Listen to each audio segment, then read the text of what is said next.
Советские пионерлагеря, о которых будет наш сегодняшний фильм, стали одним из символов СССР. Первые пионерлагеря начали появляться в 20-е годы и представляли собой чаще всего открытые лагеря палаточного типа. В послевоенное время начали возводиться стационарные лагеря для приема пионеров. Помимо оздоровительной функции, пионерлагеря несли также функцию идеологическую. Советское государство считало, что должно заниматься идеологическим воспитанием детей с самого раннего возраста. У сегодняшних 40-50-летних, то есть тех, кто застал СССР в раннем возрасте, положительные впечатления о советском строе сформированы отчасти именно благодаря пионерлагерям, из которых память оставила только хорошее. В причинах этой ностальгии мы и попробуем разобраться в нашем фильме.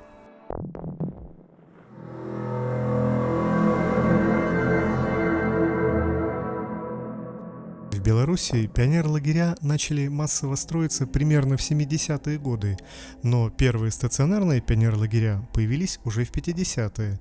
Таким, например, стал пионерлагерь «Кировец», построенный в конце 50-х годов.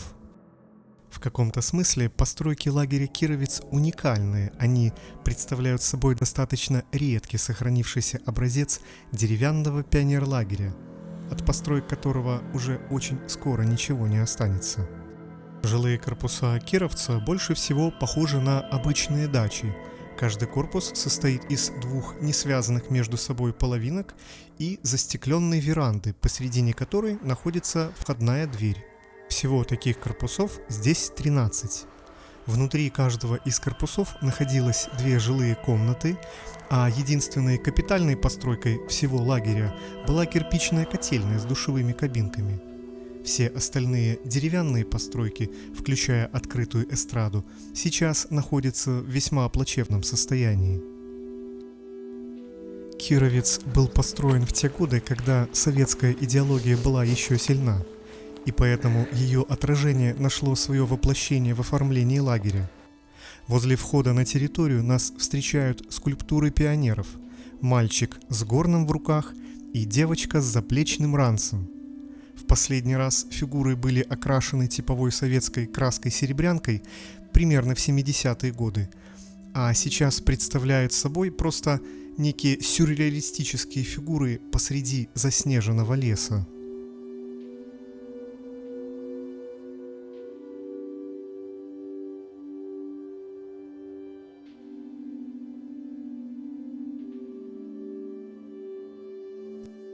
Не менее сюрреалистическое впечатление производит и сам Сергей Миронович Киров, советский партийный деятель, чьим именем и был назван этот пионерлагерь.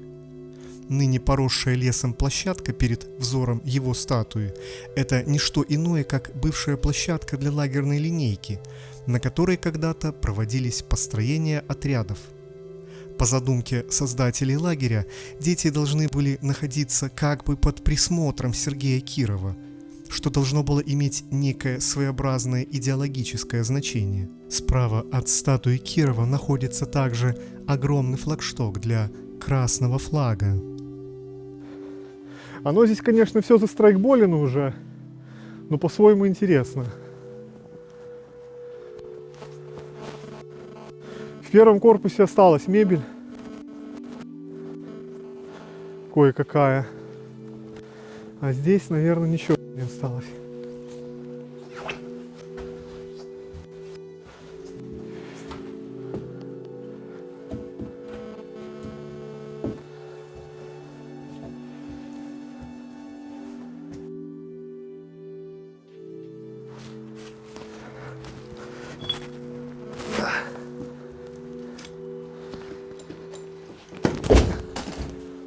Сейчас, подожди, я разведаю.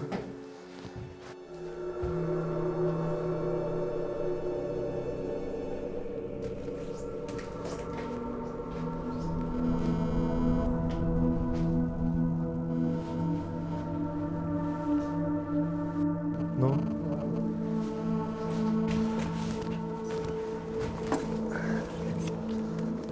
Так, тут надо аккуратно это делать.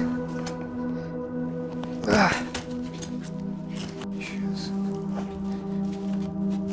Блин.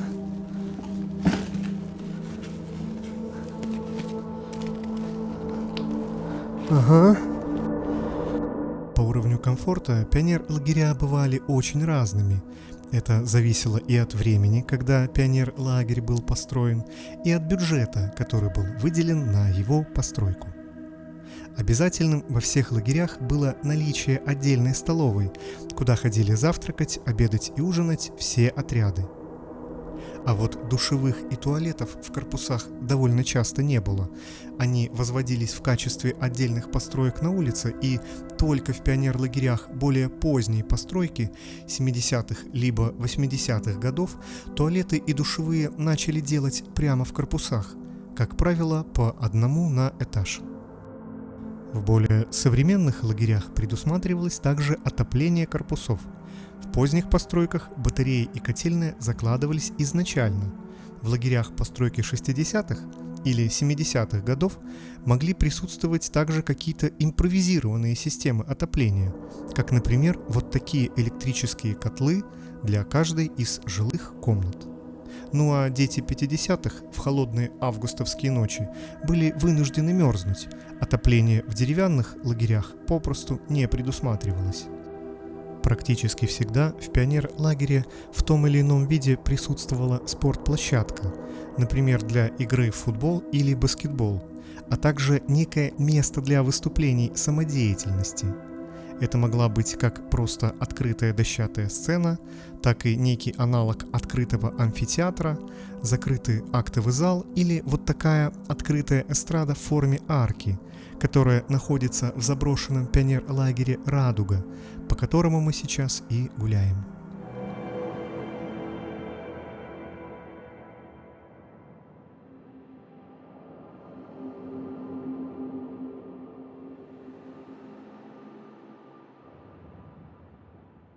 Лагерь Доманово – один из крупнейших пионер-лагерей в Беларуси. Открывшийся в 1988 году, в первое время он носил имя Ленинец, а уже после был переименован в Доманово.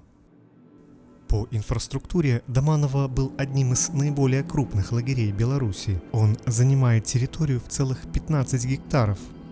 На ней расположены 7 трехэтажных жилых корпусов, большая столовая на 960 мест, котельная, водонапорная башня, а также спортивный комплекс с 2 бассейнами и огромным спортзалом. Эта центральная постройка Доманово впечатляет своими масштабами и сейчас, чем-то напоминая заброшенные спортзалы Припяти.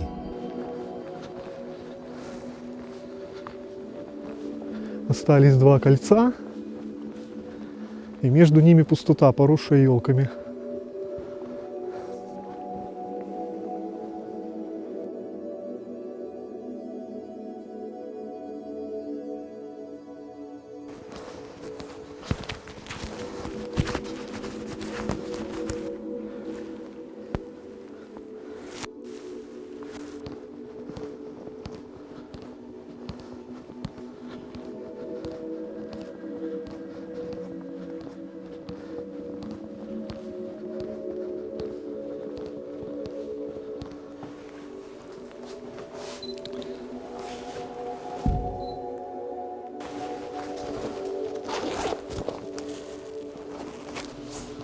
Скорее всего, они были для крытого бассейна построены, и они с главным корпусом никак не связаны, спортзала.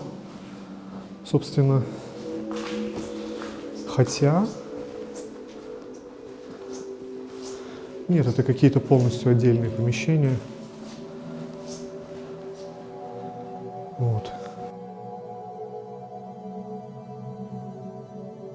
На месте. Сейчас.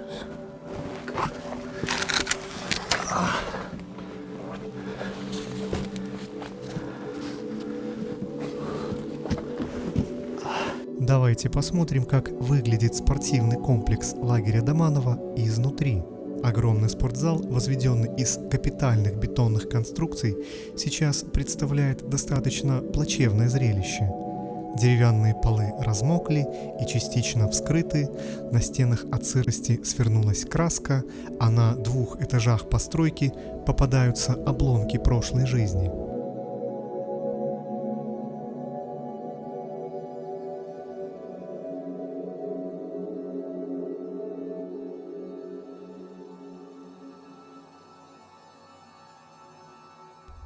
Кстати, судя по лыжам и лыжным ботинкам, в Доманово были не только летние, но и зимние смены.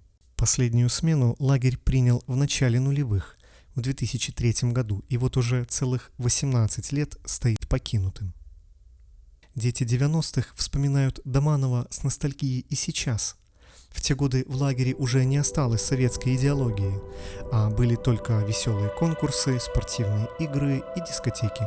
Группа Доманово ВКонтакте полна такими воспоминаниями детей 90-х. Читая их, понимаешь, что многие очень хотели бы вернуться снова туда, в детство. Разумеется, далеко не все бывшие пионер-лагеря в Беларуси заброшены. Многие достаточно успешно принимают детей и сейчас, называясь уже не пионер-лагерь, а просто ДОЛ – детский оздоровительный лагерь. Сейчас в лагерях уже нет никакой советской идеологии. Это просто места летнего отдыха и новых знакомств для детей в возрасте от 7 до 15 лет. Впрочем, в наше время есть множество и других видов летнего отдыха, и лагеря уже не так актуальны, как это было в СССР, стране с закрытыми границами. Те, кто вырос в СССР, сейчас вспоминают советские пионер-лагеря с ностальгией. В чем же основная причина этой ностальгии?